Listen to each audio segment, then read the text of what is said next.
So, we all know Dr. APJ Abdul Kalam, right? The president, the scientist. But today, we're going to peel back the layers. We're going beyond that famous public image to find out something, well, something more fundamental. We're going to look at the people who quietly, behind the scenes, built the man himself. I mean, when you hear the name Dr. Kalam, what pops into your head? For most of us, it's rockets, right? Satellites. His time as the beloved people's president, his achievements are absolutely legendary. A household name not just in India, but all over the world. But here's the thing. Greatness is almost never a solo act. So that's the big question for us today. Who are these unseen mentors? Who were the guiding hands that shaped his character, his ambition, way before he ever became this global figure? All right, so to find our answers, we have to go way back. Our story doesn't start in some high-tech lab. Nope, it begins on the sandy shores of Rameswaram. This is where the core of who he was really forged, in simplicity and, yeah, in struggle. And these values you see here, honesty, faith, compassion, humility, they weren't just suggestions. They were absolutely fundamental. His father, a simple boat owner, and his mother instilled these in him. And they weren't just words on a page. They were like his personal operating system for his entire life. Seriously, they guided him from that modest childhood all the way through his presidency. And you know, that grit he was famous for, it was forged way before he ever stepped foot in a lab. To help pay for his education, a young Kalam sold newspapers. And this wasn't just some after-school job. Waking up before dawn, day after day, that was his first real lesson in perseverance. It built this incredible foundation of discipline that would honestly define his relentless work ethic for the rest of his life. Okay, so he's got the values, he's got the work ethic. But what came next?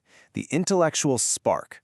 You know how they say a single teacher can change a person's entire life? Well, for Kalam, that is exactly what happened. And that gift came from his teacher, Iyadurai Solomon. See, this man didn't just teach physics out of a textbook. No way. He taught a whole new way of seeing the world. He'd connect science to the flight of a bird or the way a tool worked. He made it real, he made it exciting, and in doing so, he completely unlocked Kalam's natural curiosity. Now, this next lesson, this one came from some serious pressure. At the Madras Institute of Technology, he was struggling with a big aircraft design project. His professor basically gave him an ultimatum. Finish it in 3 days, or you lose your scholarship. Can you imagine? Well, Kalam worked tirelessly, around the clock, and he did it. It was a harsh, tough lesson for sure, but man, it forged his understanding of accountability and how to deliver under incredible fire. All right, let's fast forward a bit. We're now at the Indian Space Research Organization, ISRO. This is where his career really, truly took off. And it's here that he met two of the most important professional mentors of his entire life. So at ISRO, he found these two incredible mentors, and they were almost like two sides of the same coin. You had Dr. Vikram Sarabhai, the visionary. This guy saw Kalam's potential, threw massive responsibilities his way, and basically taught him to dream big, like really big. Then you had Dr. Satish Dhawan, who was more of a guardian. He was the one who taught Kalam how to lead through a crisis, how to handle failure. Both of these leadership styles were absolutely essential for him. And this next story, it's legendary for a reason. So picture this, the first SLV-3 launch. It's a huge national event, everyone's watching, and the rocket crashes spectacularly into the sea, a total failure. Kalam, as the project director, is just devastated. But here's what happens. Instead of blaming him, Dr. Dhawan goes out to face the press and takes all the responsibility himself. He told Kalam, "Don't worry, we'll learn from this and we will succeed." And you know what? They did. That one single act of leadership became the absolute cornerstone of Kalam's own philosophy. But you know, Kalam's influences weren't just in the lab or the launch control room. His character was also shaped by this really deep ethical and spiritual core. It was something that guided literally every decision he ever made. What's fascinating is that he saw zero conflict between science and spirituality. For him, they were just two different paths on the same quest for truth.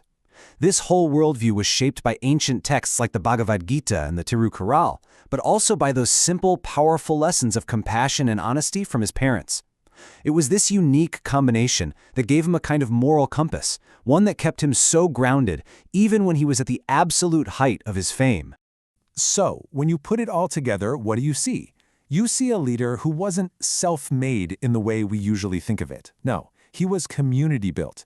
He was truly the sum of all the incredible guidance he received along the way.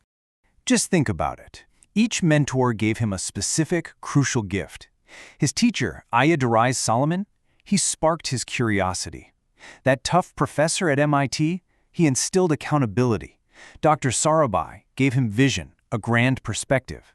Dr. Dhawan taught him resilience, how to bounce back from failure.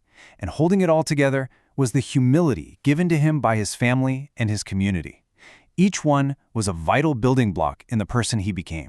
And what this all really shows us is that mentorship isn't some formal program you sign up for, right? It's the teacher who sees something in you. It's the boss who has your back and shields you from blame. It's the parent who teaches you a core value.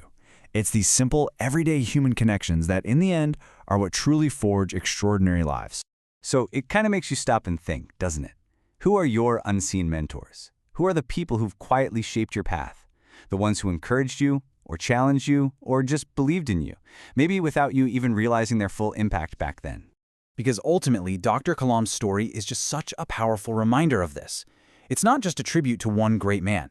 It's a tribute to all the unseen architects out there, the teachers, the leaders, the family members who build greatness in other people. His real legacy, you could say, isn't just up in the sky with the satellites. It's right here on the ground, in the understanding that none of us get there alone. We all rise on the shoulders of those who guide us.